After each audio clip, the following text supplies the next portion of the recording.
Шпаклевкой мы выравниваем 1 мм. Все, мы делаем просто гладко. Гладко и ровно — это разные понятия. С маляра потом не надо требовать ровной плоскости, если у вас кривая штукатурка. Всем привет, зовут меня Кайдунов Анатолий, занимаюсь отделочными работами уже порядка 15 лет. Все, что я вам сейчас расскажу, это мой многолетний опыт, который, может быть, кому-то понадобится, кому-то поможет. Потому что в свое время мне этого никто не рассказывал, и мне пришлось самому до всего этого доходить. Итак, начнем с того, что это видео не только для начинающих мастеров или для людей, допустим, которые не хотят никого нанимать, хотят свою квартиру там сами отшпаклевать, люди, которые не связаны совсем с ремонтом. Второе, это видео посвящено еще тем мастерам, которые думают, что они умеют шпаклевать, но на самом деле это не так. Вот я разложил инструмент, как видите, те шпателя, которыми я пользуюсь, в принципе, при ремонте квартир. При шпаклевке перед обоями, при шпаклевке перед покраской. Сейчас по каждому из них мы отдельно пройдем. Хочу также сказать мастерам, особенно начинающим, что шпаклевка является очень сладким и денежным куском, в принципе, во всех отделочных работах. Но не все, к сожалению, умеют на ней зарабатывать деньги. Сейчас можете писать в комментариях, интересно послушать будет ваше мнение, но я за свой опыт многолетний сталкивался с такими людьми, которые по 20 лет шпаклюют и не умеют шпаклевать. Расскажу вам, как и какими шпателями я работаю. Ну, давайте сначала начнем с того, чем не надо работать. У меня даже, в принципе, вот я искал, не нашел такого инструмента, ну вот взял такую гребенку. Это плиточная гребенка, 5 мм ширина зуба, но неважно, мы сейчас не о ней говорим. У меня есть, допустим, вот такой же инструмент, только без гребенки, просто гладкая гладилка. Я видел, что люди вот таким инструментом работают. Но я вам честно скажу, это вот если вы видите такого специалиста, просто выгоняйте его сразу. И вообще, а для мастеров, говорю, выбрасывайте вот это, даже не смотрите в эту сторону. Таким инструментом вы не то что не зашпаклюете, ну вы не заработаете денег и не зашпаклюете ничего. Так что вот этот инструмент выбрасываем. Дальше. Аналогичная вещь. Вот такая уже чуть побольше гладилка. Она 50 сантиметров шириной. Видел, да, работают, но как бы исходя из своего опыта, я вам скажу, что вы шпателем намного быстрее, намного качественнее сделаете. Да, можно работать, да, но первое, она намного тяжелее, и когда вы шпаклюете не 5 квадратов, а в день 100 квадратов или 150 квадратов, то ощутима разница. Плюс у вас угол поворота не такой, как у шпателя. Вы не можете так свободно ей вращать кистью, как, допустим, шпатель. Шпатель, ну, совсем другой инструмент, я вам попозже объясню. То есть вот это, ну, тоже не пойдет. Она у меня есть, но я ее использую совсем по другому назначению. Что касается вот таких шпателей, то есть это черные вот эти вот дешманские, ну, то же самое. Ими, в принципе, я вообще не работаю. Эти шпателя нужны для того, чтобы почистить где-то стену, либо убрать мусор. Это вообще расходники, это покупайте просто с началом ремонта, сразу покупайте их по 5 штук, как бы, в счет расходных инструментов. Но ими шпаклевать нельзя. Хотя, допустим, есть разные ремонты. Я когда тоже с этого начинал и очень много, в принципе, работал такими шпателями.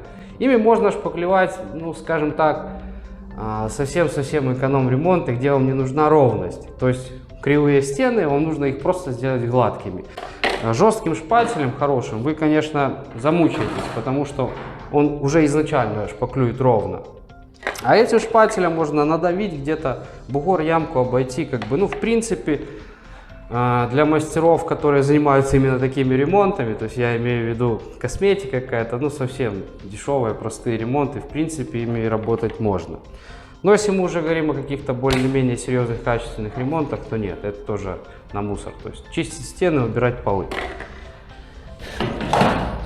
Дальше, допустим, чем работаю конкретно я. Смотрите, вот основной мой рабочий инструмент, 600-й шпатель. Достаточно жесткий. Почему именно он? Во-первых, скорость работы, во-вторых, качество. Чем шире у нас, то есть, правило, он работает принцип шпаклевки, то же самое, что и штукатурки. Ну, можно примерно как-то это все сравнить.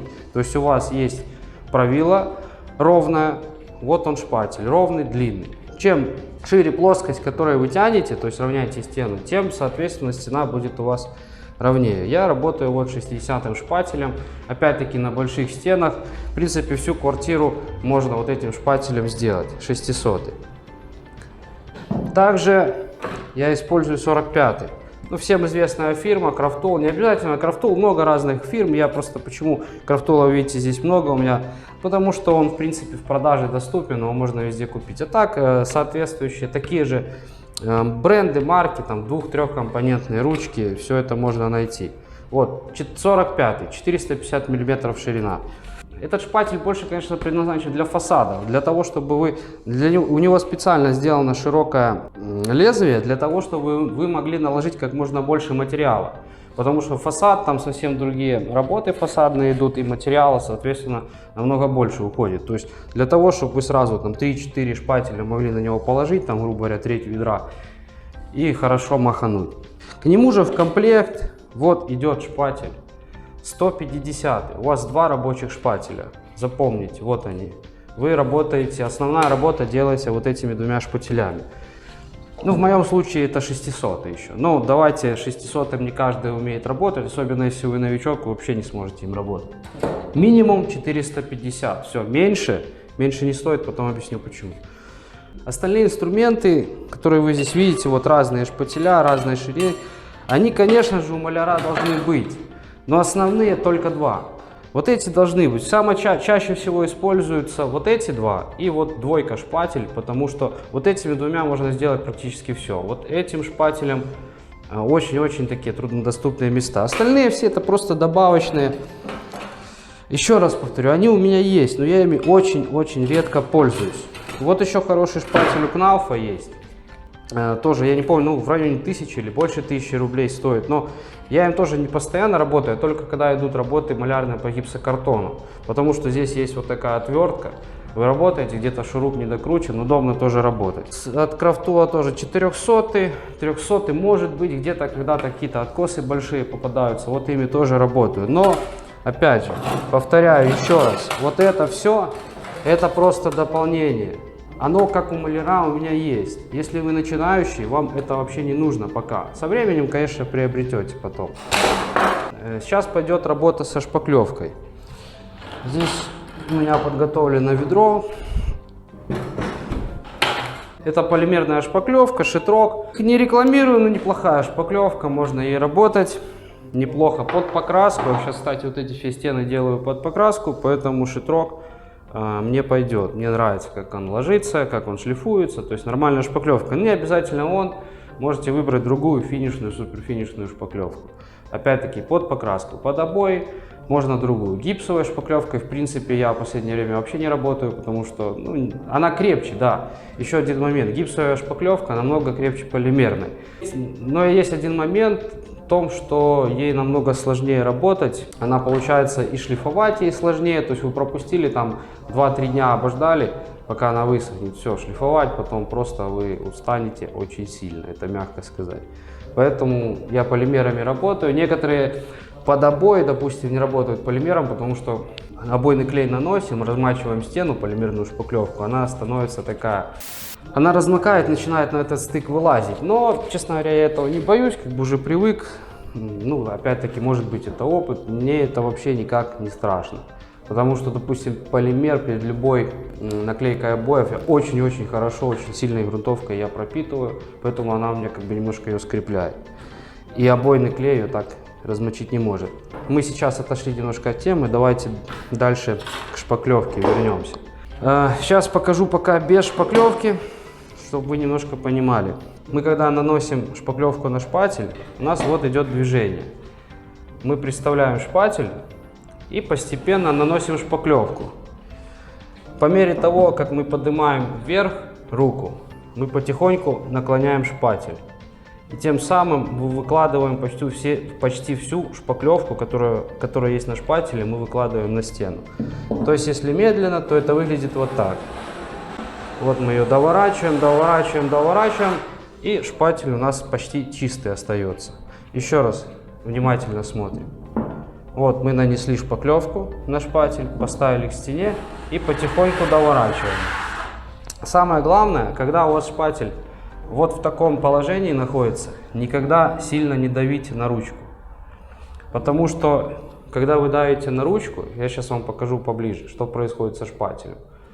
Немножко он гнется. И, соответственно, если у вас здесь ямка есть, то вы, если надавите на ручку, вы эту ямку также и выберете. А ее нужно заложить. Вот у нас здесь ямка, здесь, допустим, условно 2 бугра. И мы работаем как правилом. Шпатель работает как правило. То есть мы выравниваем плоскость, сильно не давим. Если надавим, выберем шпаклевку. Еще какие моменты есть по шпаклевке? Углы тоже люди, многие не знают, начинают, вот я до угла дошел и начинают следующий угол. Шпатель залазит на этот угол, шпаклевка залазит на этот угол, в общем, ничего не получается. Как это делаю я? Дошел до угла, вот один угол, допустим, отшпаклевал, все, идеально. Дальше я просто отступаю 15 сантиметров и пошел дальше стенку шпаклевать. Я на следующий день возвращаюсь и дошпаклевываю эту полосочку. Так намного проще и качественнее получится, и вы не будете мучиться. Вы не будете стоять вот на одном месте, здесь снял, туда положил, здесь снял, туда положил. То есть запомните этот момент, это очень важно. Я видел, очень многие люди так делают. Подошли к углу, и у них ступор. Все, с места на место эту шпаклевку перекладывают. Так не надо делать. Все, дошли, бросили, отступили дальше и пошли. Давайте сейчас покажу основные движения, которые выполняются шпателями. Вот мы взяли материал. Еще по материалу хочу сказать.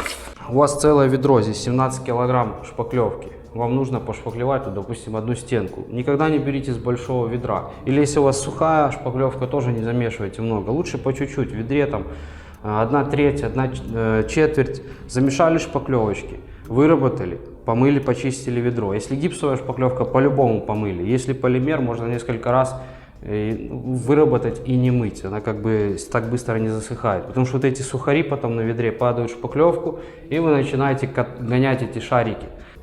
Время, скорость, то есть это наши деньги. Чем больше мы сделаем за день, соответственно, тем больше заработаем. Итак, основные движения. Мы взяли шпателем. Когда это все на скорости делает, я просто вот не набираю вот так, не зачерпываю шпателем, не черпаю ее. Движение у меня идет просто-напросто вот. Когда мне нужно набрать шпаклевки, смотрите внимательно. Я просто макаю шпатель. Все.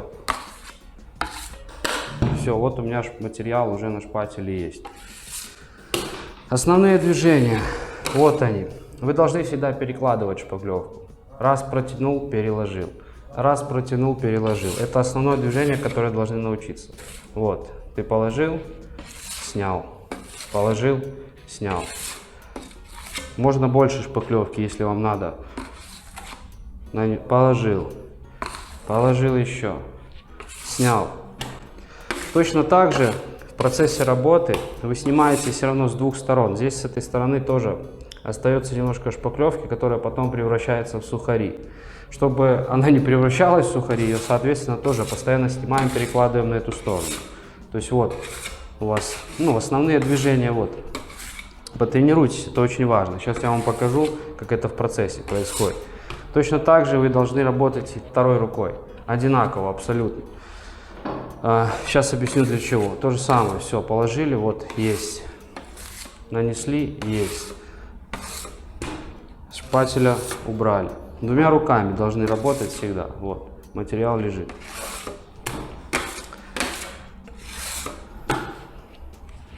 Для чего нужно левая, правая? Но опять-таки, это уже когда мы разговариваем уже более о профессиональной работе. Возвращаемся мы опять-таки к скорости. Если ты стоишь на стремянке или на туре, на лесах, неважно. У тебя все равно с одной стороны вылет метр и с другой стороны вылет метр. Тебе в целом потом меньше надо будет перестановок сделать. То есть мы правой тянемся, сколько достаем, берем руку, берем шпатель левую, то же самое тянемся как можно дальше, достаем. Слезли, переставили. То есть мы с одной стороны метр, с другой стороны метр. Мы 2 метра уже сэкономили. Меньше просто лишних телодвижений.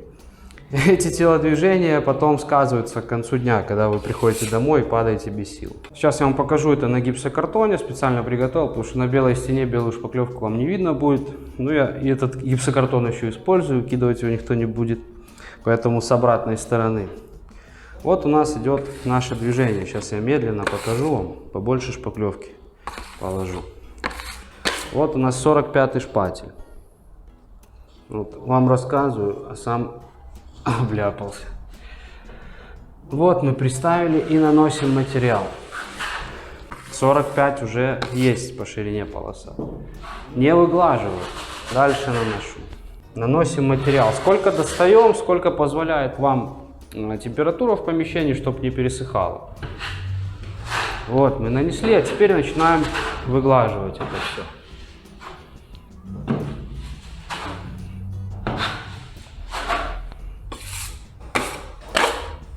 Вот эти движения. Смотрите, я уже просто на автомате делаю, не запоминаю. Но это постоянно происходит. Нанесли, убрали. Сейчас я аккуратненько здесь сделаю окантовочку, аккуратненькую. Я думаю, наверное, сбоку не очень видно, но сам принцип, вот я вам про то, что даже сверху точно так же, как вы снизу доворачиваете шпатель, так же вы и сверху, если шпаклюете, вам надо сверху вниз. Точно так же вы опускаете, выкладываете весь материал, который у вас есть на шпателе. Все, вы нанесли, а теперь можно уже это все выравнивать. Допустим, вот, мы вертикально все это равняем.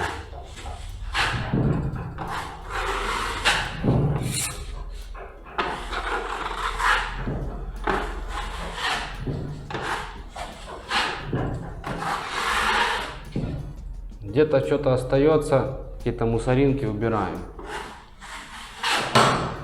По скорости хочу объяснить, чтобы вы понимали. Вот квартира, допустим, однокомнатная квартира, 100 квадратных метров. За один день я ее всю могу зашпаклевать. Всю квартиру. Но не считая откосов, конечно, там, потому что до откоса у нас и так они отдельно оплачиваются. Вот по площади 100 квадратов квартиры вы должны успеть за день сделать. Да, это нужно поработать, да, это нужно попахать, но это все реально. Сами считайте, да, умножайте теперь 100 квадратов на стоимость квадратного метра по работе в вашем регионе. И вы поймете, что на шпаклевке можно действительно зарабатывать хорошие деньги. На следующий день я обычно перетягиваю в перекрестном направлении шпаклевку. Все то же самое движение. Мы выкладываем материал со шпателя. И никогда сразу не выглаживаем. Дайте ему чуть-чуть питаться, материал шпаклевки нашей. Не знаю, откуда этот мусор взялся на гипсокартоне. Ну да ладно.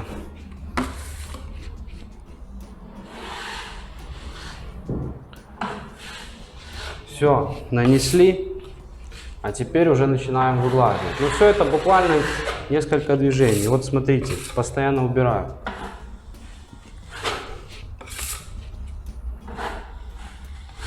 Постоянно убираю.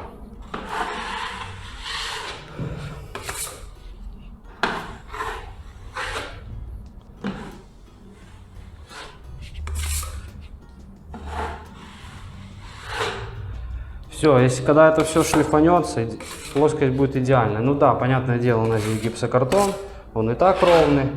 Ну и стены для этого нужно шпаклевать тоже ровно, чтобы потом не мучиться со шпаклевкой.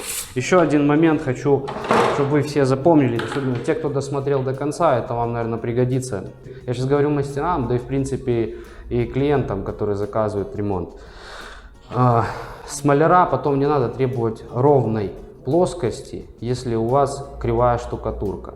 Шпаклевкой никогда в жизни невозможно выровнять кривую штукатурку, неровную. У вас штукатурка должна в пределах быть 1 мм на 2-метровое правило. Вот вы ставите, и все должно быть ровно. Если у вас там зазоры 3-5 сантиметров, кривая штукатурка, вы шпаклевкой никогда это не выровняете. Поэтому самый важный момент – это подготовка под шпаклевку. Вот как вы отштукатурите стены, такая же и шпаклевка будет. То есть, ну, были такие случаи, я объясняю.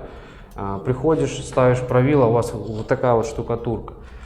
Человек говорит, это можно выровнять? Нет, это невозможно выровнять. Ну, если человек начинает с тобой спорить, то просто проще развернуться, уйти. Как бы каждому свое, как я всегда говорю. Шпаклевкой мы выравниваем 1 мм. Все, мы делаем просто гладко. Мы делаем гладко шершавую штукатурку. Все, но выровнять ей невозможно, особенно под правило. Если у вас под правило криво, то все, так оно и останется. Вы можете только повторить все то же самое, но сделать гладко. Гладко и ровно – это разные понятия.